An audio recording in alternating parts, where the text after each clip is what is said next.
وہ اس کی کوئی دوائی نہیں کھا سکتی ہے. اور لکھا ہے کتابوں میں دنیا کی سب سے سخت ترین جو درد ہے وہ درد ذہ ہے جو ماں بچے کو جنتے وقت برداشت کرتی ہے. ہم سب کی ماں نے برداشت کی ہے اور ہم اس کا بدلہ نہیں دے سکتے. بزرگوں نے کہا ہے تو جو مرضی کر لے ماں کے لیے، تو جو مرضی کر لے، تجھے پیدا کرتے ہوئے جو ماں نے پہلی چیخ ماری تھی نا درد کی وجہ سے، تو اس کا بھی بدلہ اس کو نہیں دے سکتا. اس لیے قدر کرنا اپنی ماؤں کی قدر. یہ ہمارے بالکل ساتھ ہی نا یہ وہ کلب بنا ہے ویٹ لفٹنگ، منڈے جناب نکل دینے اڈے اڈے ڈنڈ. لیکن دکھ کی بات یہ ہے نا منوسا نے ڈنڈ بنا کے سب تو پہلے ماں ہی ڈرانی ہے. ہاں حضرت، اور بارہا مرتبہ کہا ہے، آج پھر کہوں گا، بدبخت ہے بدبخت ہے بدبخت ہے وہ جس سے اس کے ماں باپ ڈرتے ہیں. نہیں حضرت، آج بھی اپنے ماں باپ کے سامنے اسی طرح رویہ رکھو، ان کو اتنی دلیری دو کہ جس طرح بچپن میں ابے کو چنڈ مارتے ہوئے ڈر نہیں نہ لگتا تھا، اس کو تھا یہ چھوٹا ہے اس نے آگے سے کیا کرنا ہے، تو جواب بھی ہو جائے اس کو اتنی دلیری ہو، میں آج بھی اس کو تھپڑ ماروں گا یہ آگے سے نہیں بولے گا. لیکن حضرت آج آپ جس مرضی ابے کو کھڑا کر کے پوچھ لیں وہ آپ کو ایک ہی جواب دے، نہیں نہیں پتر مونڈیاں دے برابر ہو جائے نا پھر انہوں ککھ نہیں کہی دا، پتر مونڈیاں دی گل کوئی نہیں. آج ماں باپ ڈرتے ہیں اپنے بچوں سے، آج ڈرتے ہیں ماں باپ اپنے بچوں سے. لیکن یہاں بڑے ایسے احباب بیٹھے ہیں پرانے، ان سے پوچھ لو جوانی میں بھی ابو جی کو وہی دلیری ہوا کرتی تھی. لیکن بدبخت ہے بدبخت ہے بدبخت ہے وہ جس سے اس کے ماں باپ ڈرتے ہیں. قدر کرو اپنے ماں باپ کی، قدر کرو اپنے ماں باپ کی. وہ عرض کرتا ہے دروازے پہ دستک دی، ہمسائے نے کہا بھائی وہ درد کی شدت کو برداشت نہیں کر سکتی، انتقال ہو گیا، ہم نے اس کو فلاں قبرستان میں دفنا دیا ہے. ایک شخص میرے ساتھ گیا، جا کر قبر کی نشاندہی کی، دعا کی، قرآن خوانی کی، اصالہ ثواب کیا، واپس آ گیا. زور پڑی، عصر پڑی، مغرب پڑی، عشاء پڑی. عرض کرتا امیر المومنین دل بڑا بے چین. جب رات پڑی نے تو ایسے لگے جیسے کو مجھے قبرستان کی جانب کھینچ رہا ہے. نہ چاہتے ہوئے بھی میں قبرستان چلا گیا، اپنی بیوی کی قبر پر گیا. جب بیوی کی قبر پر گیا تو جا کر کیا دیکھتا ہوں کہ قبر سے شعلہ روشن ہے، آگ نکل رہی ہے. میں بڑا حیران ہوا، میری بیوی بڑی نیک تھی، صالحہ خاتون تھی، عابدہ تھی، زاہدہ تھی، صوم و صلات کی بڑی پابند تھی، اس کی قبر میں آگ کیوں لگ گئی؟ نہ چاہتے ہوئے بھی میں نے یہ ارادہ کر لیا کہ میں قبر کھود کے دیکھوں گا کہ قبر میں ہے کیا. اصل میں وہ نہیں کر رہا تھا، قدرت کروا رہی تھی اس سے. عرض کرتا امیر المومنین میں نے قبر کی مٹی ہٹائی. جب قبر کی مٹی ہٹا لی نیچے سے پھٹے نکلے، ایک ایک کر کے پھٹا اٹھایا، قبر میں اتر گیا. جب قبر میں اترا تو کیا دیکھتا ہوں کہ بیوی کا مردہ وجود پڑا ہے اور ساتھ یہ بچہ کھیل رہا ہے. میں بڑا حیران ہوا، وہ بھائی یہ کیا راز ہے؟ یہ مردہ پڑی ہے، ساتھ بچہ کھیل رہا ہے، یہ کون بچہ ہے؟ یہ کس کا بچہ ہے؟ اور یہ قبر میں تنہا کس طرح زندہ ہے؟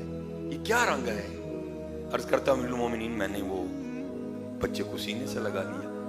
جب سینے سے لگایا تو غیب سے آواز کیا آتی ہے، وہ بندیا وہ جاتے ہوئے تو کہہ کر گیا تھا کہ دنیا میں آنے والی اپنی اس اولاد کو میں اللہ کے حوالے کر کے جا رہا ہوں. وہ ہمارے حوالے کر کے جا رہا ہے، زندہ دے رہے ہیں. بیوی ہمارے حوالے کر کے جاتا وہ بھی تجھے زندہ ہی دینی تھی. جاگت جاگت کو تھوڑا جاگت نہیں نہ چاڑے ایسی کالا سیا کر چھڑے حضرت جی جاگ دیں جاگے کرنا. ہاں یہ ہے کو مل جائے، ہم ڈھونڈنے نکلیں کسی کو جس کی نگاہ میں اتنی قوت و طاقت ہو کہ ایک نگاہ ڈالے اور دھو کے رکھ دے سارے. لیکن کون نکلتا ہے؟ وہی رزق جس کے لیے حضور نے کہہ دیا وہ تو اس کو اتنی شدت سے تلاش نہیں کرتا جتنی شدت سے وہ تجھے تلاش کرتا ہے. جو ہمیں ڈھونڈ رہا ہے ہم اس کو ڈھونڈ رہے ہیں. دیکھو تو صحیح حضرت، جو ہمیں ڈھونڈ رہا ہے ہم اسے ڈھونڈ رہے ہیں. نہیں ڈھونڈو بھائی، آرڈر ہے ڈھونڈنے کا، لیکن اتنا نہ ڈھونڈو کہ اپنا بھی گواہ بیٹھو. بڑی دیر کا سویا منوا، جاگت جاگت جاگے وقت لگتا ہے حضرت. پھر کہیں ہمارے دوستوں کہتے ہیں جی تلی تے سرو جمنی چاہیے، وقت لگتا ہے. لیکن لگے رہو لگے رہو. تو یہی بات یہ شاعر ہیں عشق لہر، کیونکہ یہ بھی بڑی مشکل سی اردو ہے، میں نہیں پڑھوں گا، اکثر احباب کو سمجھ نہیں آئی، میں اس کا آخری مصرع ہی پڑھ دیتا ہوں. تو عشق لہر سبق دے رہے ہیں. وہ کیا کہتے ہیں؟ عشق لہر کتدی رو ہر دم. کالا نہ پہ جائیں. وہ جی ہون ہی ڈیا تھا، وہ جی کچھ ہوا ہی نہیں، وہ چلیا ہون ڈیا تے کرن ڈیا ہے نا.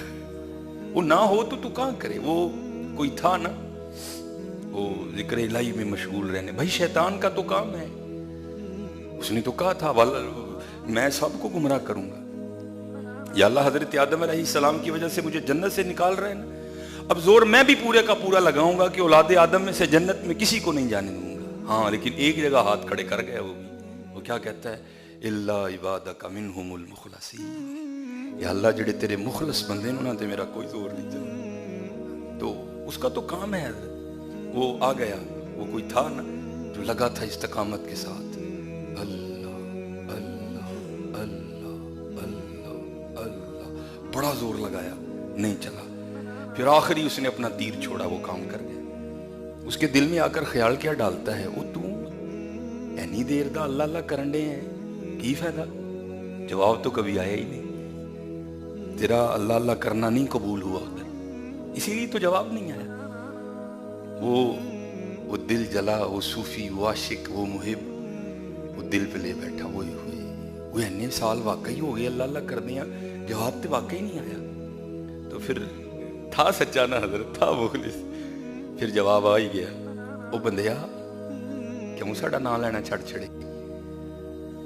یا اللہ جی تانوں میرا نام لینا قبول ہی نہیں، پسند ہی نہیں آیا. یہ بھائی کیوں؟ یہ اللہ جی اینی دیر ہو گئی ہے تہاڈا نام لین رہے ہیں، کدی جواب ہی نہیں آیا. تو جواب کیا ہے؟ جب تو پہلی بار کہتا ہے نا اللہ، اور ہم قبول کرتے ہیں تو دوسری بار کہتا ہے.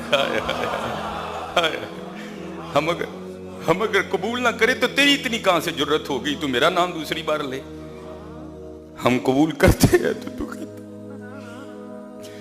ہم قبول کرتے ہیں تو تو کہتا دیا کرو یار.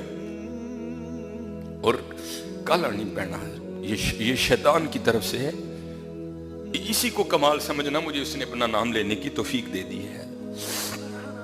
وہ بزرگ ہیں، یہ عشق لہر صوفی شاعر گزرے ہیں انڈیا میں بزرگ. تو کیا کہتے ہیں؟ عشق لہر کتدی رو ہر دم، کالا نہ پہ جائیں یار. عشق لہر کتدی رو ہر دم. اور کیڑی تند منظور ہو گئے. حکیم صاحب اس کو تھوڑا اور آسان کیا کرتے تھے، کیونکہ وہ دور موبائل کا نہیں تھا نا، تب خط و کتابت ہوتی تھی. تو قبلہ فرمایا کرتے تھے بابا وہ تو چٹھیاں بھیجدا رہے ہیں، کسی دا تے جواب آئے گا ہی. تو نہ چٹھیاں بھیجنیاں بند کر دیں، ضرور جواب آئے گا، کیونکہ وہ ہیں کریم. اللہ بھی کریم، اللہ کے محبوب بھی کریم، اللہ بھی رؤوف، اللہ کے محبوب بھی رؤوف. بھیجدا نہیں، کالا نہ بھی، کسی نہ کسی دا ضرور جواب آئے گا. اس لیے میرے دوستو ہمارا تو ہر موضوع یہ ہے اینا علماں وچ نہ پا ملا، کوئی یار دی گل سنا ملا، کیونکہ جتوں سانو کرنٹ آن ڈئی دی اتنے اس تو علاوہ دوجی گل ہے ہی کوئی نہیں. تو کتابیں تو میں ہر جمعے لے کے آتا ہوں، لیکن پتہ نہیں کتاباں اتھے ہی پئیاں رہ جاندیاں، یہ اندر کیڑی کیسٹ پیندی ہے کی ہوندا ہے مینوں آپ ہی سمجھ نہیں آندی. یہی ہے میاں، اللہ اللہ کرو، حلال کھاؤ اور اللہ اللہ کرو. پھر دیکھو حضرت رنگ کیا لگتے ہیں. کیونکہ بات چلی تھی حضرت جنید سے، تو وہ تو بڑے اللہ اللہ کرنے والے. لیکن پہلے کیا تھا؟ پہلے خود ہی سفر کرنا پڑتا تھا، کہیں کہیں ماہ کا سفر کرنا پڑتا تھا، اور پھر اپنا مال تجارت لے کر. جیسے نبی علیہ السلام نے بھی سفر کیا شام کی طرف تجارت کا مال لے کر اپنے بچپن میں. پھر جوانی میں بھی نبی علیہ السلام حضرت خدیجہ رضی اللہ تعالیٰ عنہ کا مال لے کر پھر شام گئے. تو اب بڑا آسان ہو گیا. عرض کردہ حضرت یہ جب بچہ جب دنیا میں آنے والا تھا نا، دنیا میں نہیں آیا تھا، بھی ماں کے پیٹ میں تھا، تو تجارت کا مال تھا، سیزن تھا، مجبوراً مجھے نکلنا پڑ گیا. میری پہلی اولاد تھی، گھر میں کوئی بڑا نہیں تھا، میں میری بیوی. جب میں گھر سے نکلا نا تو میری بیوی مجھے دروازے تک چھوڑنے آئی. عورت ذات تھی، تنہا تھی، حاملہ تھی، گھبرائی ہوئی تھی. عرض کرتی ہے آپ تو جا رہے ہیں تجارت کے لیے، حاملہ ہوں، گھر میں اکیلی ہوں، تو کیا بنے گا آپ کی اس اولاد کو جو میرے پیٹ میں ہے؟ تو عرض کرتا امیر المومنین میں نے دروازے پہ کھڑے ہو کر